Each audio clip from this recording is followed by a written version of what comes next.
Yo, yo, yo. Bom, galera, beleza? Vamos lá, vamos retornando aqui, dando continuidade ao nosso assunto sobre a hidrografia brasileira, na sua parte 2.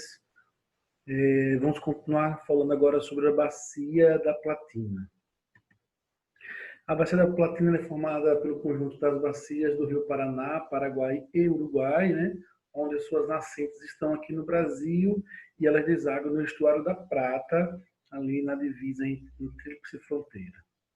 Bom, a Bacia do Paraná, ela drena a porção centro-sul do nosso país e o rio principal é o Rio Paraná, né, que nasce na confluência entre o Parnaíba e o Rio Grande. O Rio Paraná e seus afluentes da margem esquerda são rios de planalto, por isso que ele tem o alto potencial hidrelétrico, é o maior produtor hidrelétrico do Brasil. Se vocês lembrarem da aula passada, falamos que a região amazônica seria a região de maior potencial hidrelétrico. Ela tem potencial, mas não utiliza esse potencial com receio daqueles impactos ambientais e assim por diante. Por isso que o rio, a bacia do Rio Paraná é a que tem, além de ter o alto potencial hidrelétrico, é quem detém a maior produção hidrelétrica do Brasil.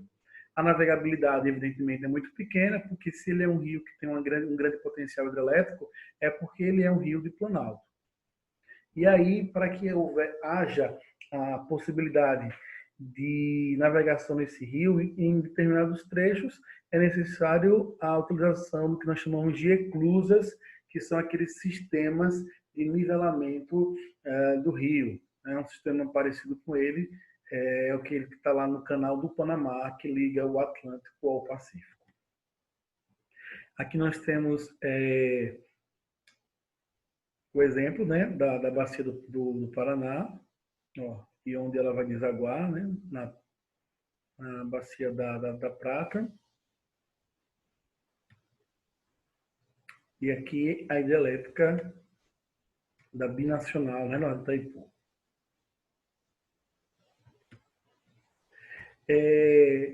Sobre a produção hidrelétrica na bacia do Paraná. Maior potência instalada, infinidade de hidrelétricas, diversas. Por exemplo, o conjunto Urugumpungá e a Itaipu, que é uma binacional.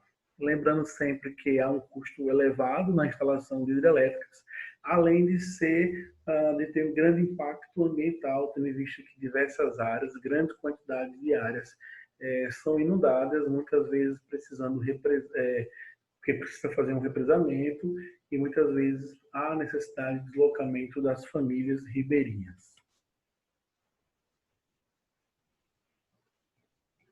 Aqui, outras hidrelétricas, como Itaipu, Porto Primavera, Marimbom, Furnas, tudo isso nessa bacia do Paraná, para a gente ver quão ela é importante.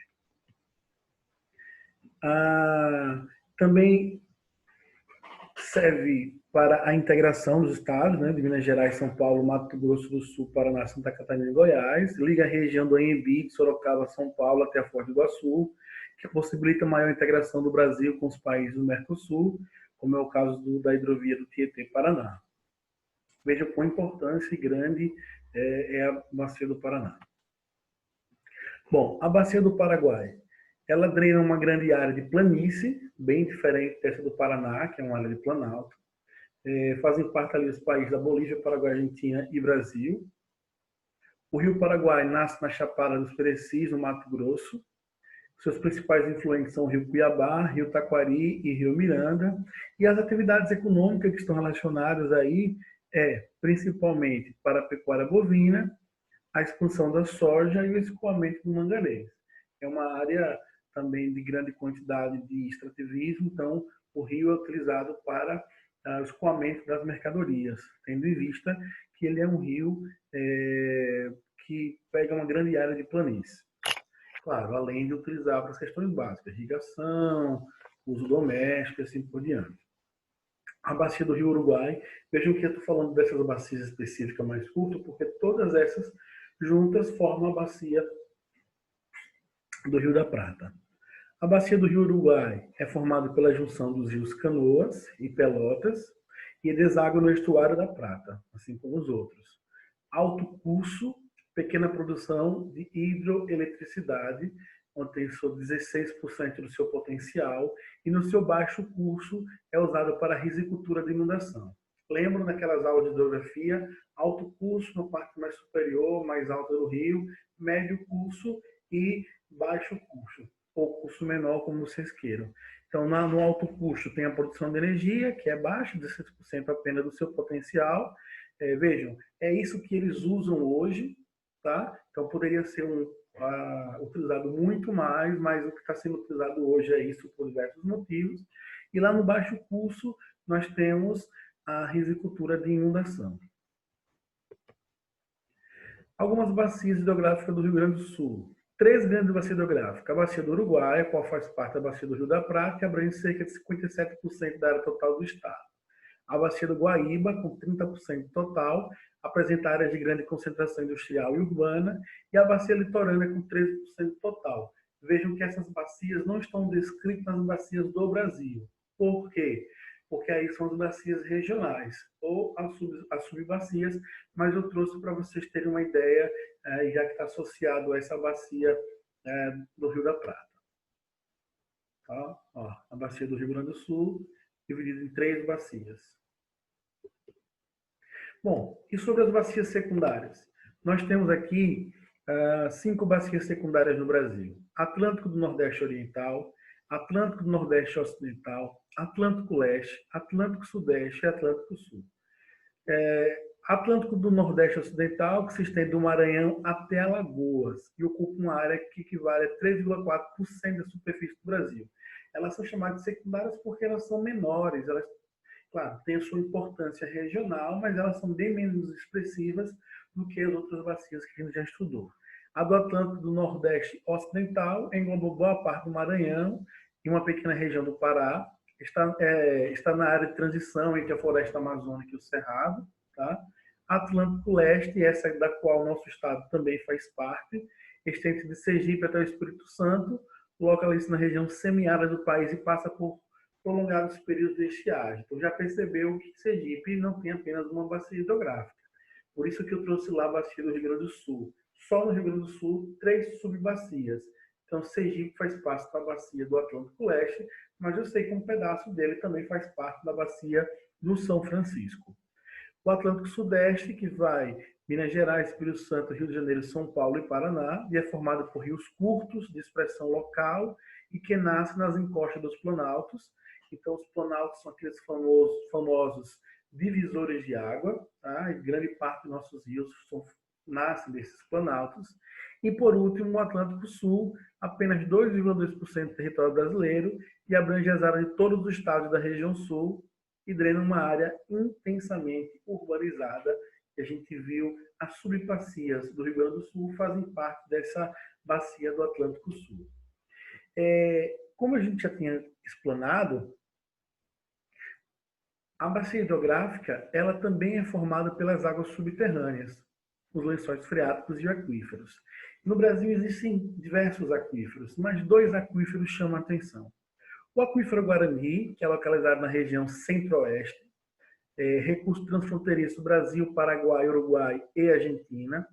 A maior concentração do território brasileiro em Goiás, Mato Grosso, mas também tem parte de Minas Gerais, São Paulo, Paraná, Santa Catarina, certo? 1,2 milhões de quilômetros. O tamanho do aquífero Guarani, que a gente já estudou, já entendeu o que é um aquífero nas aulas passadas, tá? Que é um reservatório de água, é como se fosse uma caixa d'água com a tampa furada, onde a água entra por esses poros, que são os furos na caixa d'água, na tampa, e fica armazenado ali. Então, somente a dimensão do aquífero Guarani é de 1,2 milhão de quilômetros. Da Inglaterra, França e Espanha junto. Claro, já foi o maior aquífero do Brasil, hoje já não é mais. A poluição do aquífero e uso irracional é uma questão por quê? A gente sabe que a região sudeste é uma região extremamente urbanizada, onde há a maior concentração populacional. O grande problema aí é que a distribuição populacional tá? Ou seja, a distribuição da população pelo Brasil não acompanhou a distribuição das águas. Como assim, professor? A região, se a gente fosse levar em consideração o acesso à água, quantidade de água no território, a região que deveria ter maior quantidade de pessoas é a região norte. Mas a gente sabe que essa região é uma das menos povoadas. E a região sudeste, ela é densamente povoada, mas a quantidade de água ali presente não é suficiente para a população. Por isso a gente vai ter algumas crises hídricas que a gente vai ver mais à frente, e também por isso que a gente precisa usar as águas subterrâneas, como é o caso do aquífero Guarani. Mas o uso constante, irracional, faz com que as águas desse aquífero comecem também a ficar poluídas, contaminação dos agrotóxicos e assim por diante. Anos depois, é descoberto um aquífero chamado aquífero Alter do Chão, que fica nos estados do Amapá, Amazonas e Pará. É o maior aquífero em volume d'água do mundo, cerca de 86 mil quilômetros cúbicos. Esse aquífero é diferente do outro, por quê? Primeiro, o aquífero Alter do Chão ele está numa área arenosa, ou seja, a água desse aquífero é extremamente pura. A região norte chove bastante, a gente já sabe disso. Toda essa água passa pela areia, vai infiltrando, vai se purificando até encontrar rochas impermeáveis e lá elas ficam armazenadas. O aquífero Alter do Chão, acredita-se que ele é um aquífero, ou melhor, ele faz parte de um conjunto de aquíferos chamado de SAGA, que é o Sistema Aquífero Grande Amazônia, onde ali existem várias áreas vários reservatórios de água. Para a gente ter uma ideia, a estimativa é que o aquífero Alter do Chão, somente ele, fosse capaz para abastecer a população mundial em cerca de 300 anos. Vou repetir. Somente o aquífero Alter do Chão, ou SAGA, que é o sistema que eles acreditam que exista, Sistema Alter Grande de Aquíferos Grande Amazônia, somente ele daria para abastecer a população mundial em 300 anos. Então, aquela história de que a água vai acabar em 50 anos, que a gente já ouviu isso há mais de 200 anos, na verdade, ela é uma inverdade. O que vai acontecer é o que está acontecendo com o aquífero Guarani, já acontece com os rios. As águas superficiais vão ficando poluídas, vão sendo contaminadas, e aí a gente vai precisar usar essas águas subterrâneas que têm um custo mais elevado para o acesso. Sem contar que existem países que naturalmente têm uma deficiência hídrica. O Brasil é um dos países do mundo que tem uma grande quantidade de água. Por isso que a água no futuro vai ser a grande moeda de troca. Por isso o interesse das grandes potências pela Amazônia. O interesse não é na floresta em si, o interesse é na água, no reservatório, na riqueza mineral do petróleo e assim por diante que existe ali debaixo daquele subsolo. Aqui nessa imagem a gente consegue ver o aquífero Alter do Chão e o Guarani.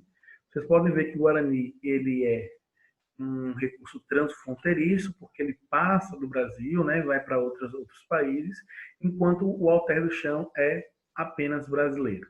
Uma outra característica que chama atenção é que a área de ocupação do Guarani é maior do que o Alter do Chão. Porém, o Alter do Chão tem uma profundidade maior, um volume de água maior, e aí a quantidade de água do Alter do Chão é muito maior do que do aquífero Guarani. A gente percebe que no Brasil, e eu falei isso agora há pouco, o Brasil é um dos países de maior quantidade de água doce do mundo. Qual é o grande problema no Brasil? Aquela distribuição errada da população. E aí, um mau gerenciamento do Estado, a ingovernabilidade do Estado. Tá? Diante dessas situações, a gente de vez em quando tem uma crise hídrica. É impensável, inconcebível a gente pensar que o Brasil, um dos países com maior quantidade de água do mundo, existem áreas que têm seca. Existem áreas que pessoas morrem, passam necessidades, os animais morrem de sede. Então, isso mostra uma ingovernabilidade, né? Uma falta de gerenciamento do nosso Estado. Desde 2012, o Brasil apresenta uma escassez de oferta de água para abastecimento nas principais metrópoles. Repito, porque a distribuição populacional não acompanhou a distribuição das águas. Então, as regiões metropolitanas, que têm uma grande quantidade de pessoas, não têm o mesmo número de água disponível. As chuvas de verão são as responsáveis pela manutenção dos reservatórios. Então, essas chuvas que passaram agora, novembro, dezembro, janeiro, fevereiro, que eram torrenciais, essas chuvas que destruíram esse ano, por exemplo, Minas Gerais, BH, né? Ali em São Paulo, que a gente ficou abismado, são essas chuvas que acabam, que enchem os reservatórios. E aí, vez ou outra, nós temos períodos onde essas chuvas não são tão intensas. E a consequência disso é uma falta de água para essas regiões. E aí a escassez da chuva, né, falta o gerenciamento, como eu coloquei para vocês, a distribuição da população não acompanha a distribuição das águas. Claro que isso não é, o problema não é só esse, tá? O problema é a falta de gerenciamento. E para a gente finalizar, vamos falar um pouco sobre o litoral brasileiro, tá? Aqui nós temos a imagem da divisão do nosso litoral. A costa brasileira ela é banhada pelo Oceano Atlântico, tá? A gente sabe que existem países, continentes que têm 2 oceanos que são banhados, que banham aquele país, por exemplo, os Estados Unidos, né? De um lado é banhado pelo Atlântico, do outro pelo Pacífico, mas no nosso caso somos inteiramente banhados pelo Oceano Atlântico. O tamanho da costa corresponde a 7.367 quilômetros, sendo uma das maiores do mundo e a segunda maior da América Latina. Veja como é expressiva a costa brasileira. Cerca de 90% do comércio exterior brasileiro é movimentado por via marítima, então é por meio da água, por meio do mar, que a gente faz esse comércio com o mundo praticamente todo, e é utilizado para atividades básicas, turismo, pesca, para o lazer, para as atividades petrolíferas, tendo em vista que nós temos um litoral riquíssimo em petróleo.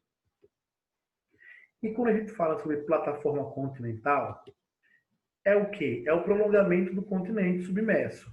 A gente já estudou lá em hidrografia, falando sobre os relevos submarinos, né?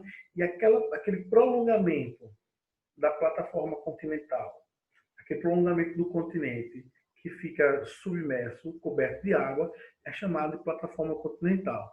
É nessa área onde nós temos uma grande biodiversidade, uma diversidade biológica e também uma grande diversidade de minerais, como é o caso principalmente do gás e do petróleo. Vejam que o litoral brasileiro é um litoral extremamente produtivo, principalmente depois que descobrimos o petróleo do pré-sal. E é também nessa região que está a nossa zona econômica exclusiva. Que é isso? O Brasil tem o seu território, certo? E é limitado por fronteiras. E as fronteiras marítimas? Então, nós temos um espaço onde é exclusivo do Brasil, a mar adentro, oceano adentro, que o Brasil pode fazer exploração. Depois disso, nós vamos ter um outro espaço que outras pessoas podem adentrar, mas não pode explorar, ninguém pode explorar, etc. E o Brasil também faz esse monitoramento até chegarmos às águas internacionais. E aqui nós temos uma imagem, pessoal, da plataforma continental, certo? E da zona econômica especial. Vejam que ela não é linear, beleza? Ela tem tamanhos diferentes, depende da dimensão, depende de algumas ilhas que nós temos, e aí acabamos tendo uma maior abrangência nessas áreas. Beleza? Bom, galera, então por hoje é só, tá? Qualquer dúvida, vai anotando, vai colocando aqui no vídeo os comentários de vocês, tá? Professor, a gente precisa memorizar todas as bacias?